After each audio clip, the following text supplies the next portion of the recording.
I've published over 700 pieces of writing over the last 6 years between articles, book notes, newsletters. That's something new every 3 to 4 days. But I don't use an editorial calendar. I don't set aside time each week to write. I don't follow pretty much any of the standard productivity advice for writers. What I do have is the writing itch.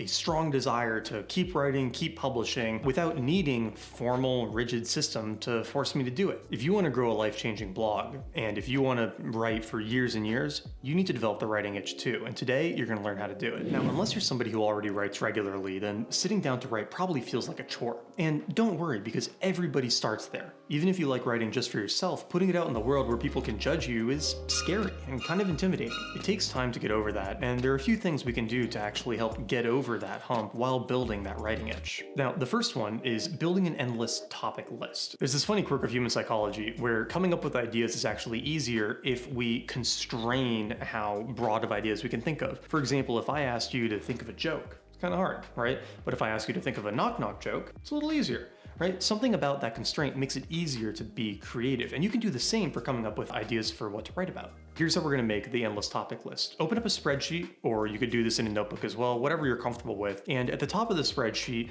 think of 5 to 10 topic areas that you might like to write about. These you can think of as the broad categories for your website. Mine would probably include entrepreneurship, finance, health, philosophy, writing, learning new things. Write out whatever topics are most interesting to you. Figuring out a few of these first is actually going to help a lot with the brainstorming process in the same way that trying to think of a knock-knock joke was easier than trying to think of a joke. Take a minute and think of those 5 to 10 categories that you might want to write topics about and put them at the top of your spreadsheet. And remember, you don't have to be an expert in a topic area to write about it. People love learning about somebody's journey, learning a new area. They love hearing from people figuring something out and sharing their knowledge as they go. So these can be things that you're just interested in learning more about too. Once you have at least a few topic areas, set a timer for 3 minutes, and during those 3 minutes, only let yourself think about article topics for one of those areas. Only think about that area for 3 minutes, come up with as many ideas as you can. Don't judge the ideas or filter any of them out or think, this idea is dumb. Just write them all down. It's going to be really helpful if you can turn off the judging part of your brain and just operate on the idea aiding, coming up with fun new topic ideas part. Go ahead, set that 3-minute timer, go do that, and then come back. Once that timer goes off, just repeat it for the next topic area and keep going until you've done it for all the topic areas on your list. It'll only take 15 to 30 minutes, but odds are you're going to have probably over 100 topics by the time this is done. So go ahead and do that now, because this is how we're going to make this endless topic list. It'll make it a lot easier to build that writing habit. All done? Did you get a good number? You should probably have at least 50 to 100, because the next step is I want you to publish 50 rough articles. Now, I know that's a lot. It's like, oh my God, 50 articles, but you could take a year to do this, right? It doesn't have to happen all at once.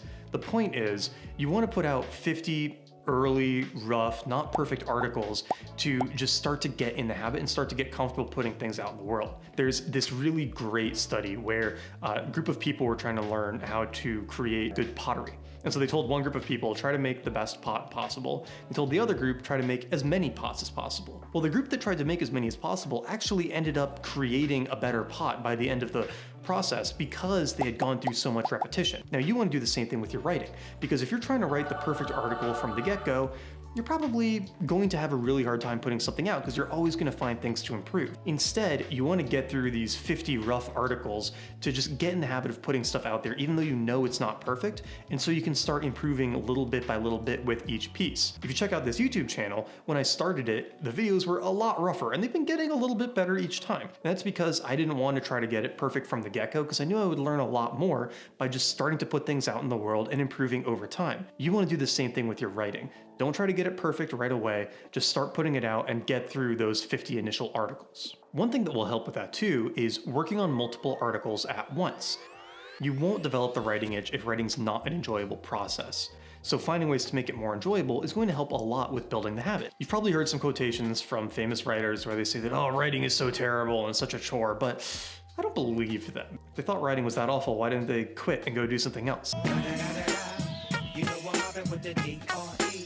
You don't want writing to be a chore, and don't trick yourself into thinking it has to be. Find ways to make it fun, and one of those ways is by working on multiple articles at once. You've got all these topic ideas now, and some days some are going to resonate with you more than others.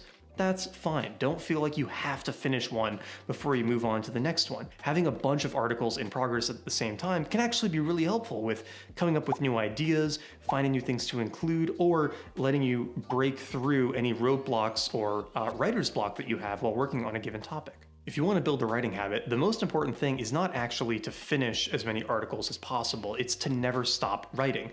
And I always find that the most common reason I stop writing is because I get bored of the topic that I'm working on and I don't want to write about it anymore. In the same way that a lot of times when I stop reading, it's because I'm bored of a particular book, stopping writing can be a function of getting bored of a particular article. So the best way to keep reading is to have a bunch of books going at once, and the best way to keep writing is to have a bunch of articles going at once. I have some articles that I can bang out on a short flight, like over the course of an hour. I have others that I marinate on for weeks or months. Not every article has to go through the exact same editorial process. That's great if you're at a newspaper. It's not great if you want to just be creative and put your ideas out in the world. Don't feel like you have to finish every article on the same schedule. Don't feel like you have to finish one that you start. It's totally fine to abandon topics and move on to other ones. Just work on a bunch of different topics at once, focus on the ones that are resonating most strongly with you at a given time, and you're going to be able to maintain that habit and keep writing and keep publishing. Another way to really help keep your writing flowing is to test your ideas publicly. Now, my favorite way of testing ideas is to post them on Twitter first. I'll share an idea that I'm thinking about writing about on Twitter, and then I'll see how people respond to it. Are they interested in it? Do they not care? What questions do they have? What feedback do they give? Is there some part of it that I haven't thought through? And sure, I can do that a little bit better because I have some number of followers on Twitter, but you can do this just with your Facebook friends or with your LinkedIn connections. Post your topic idea on social media, and you don't have to say that this is an article idea, just post it as if it's something you're thinking about and see how people respond. It'll give you a really good gauge of whether it's an article people would be interested in reading, whether you are onto a good point, and you might get some more ideas for it that you didn't get on your own. For example, for my video on the tech that I have to help me sleep better, I tested that idea on Twitter first, and it got a really strong response. It had over 1,500 likes, tons of replies. People were really, really interested in it, and that told me that was going to be a pretty successful video. The other big benefit of doing this is that by having to encapsulate the idea into a smaller package for Twitter, LinkedIn, Facebook, wherever, you've kind of already started the writing process, and then you can take whatever ideas you shared publicly, and that can be the base of your outline for when you start writing. You've made it a little bit easier for yourself to get started by putting a beta version of the idea out in the world, so to speak. And then the last way to make the writing process easier is to find an inspiring community of writers to work with. Despite writing on my own for 6 years, I recently joined the Everything Bundle with a new publication called Almanac.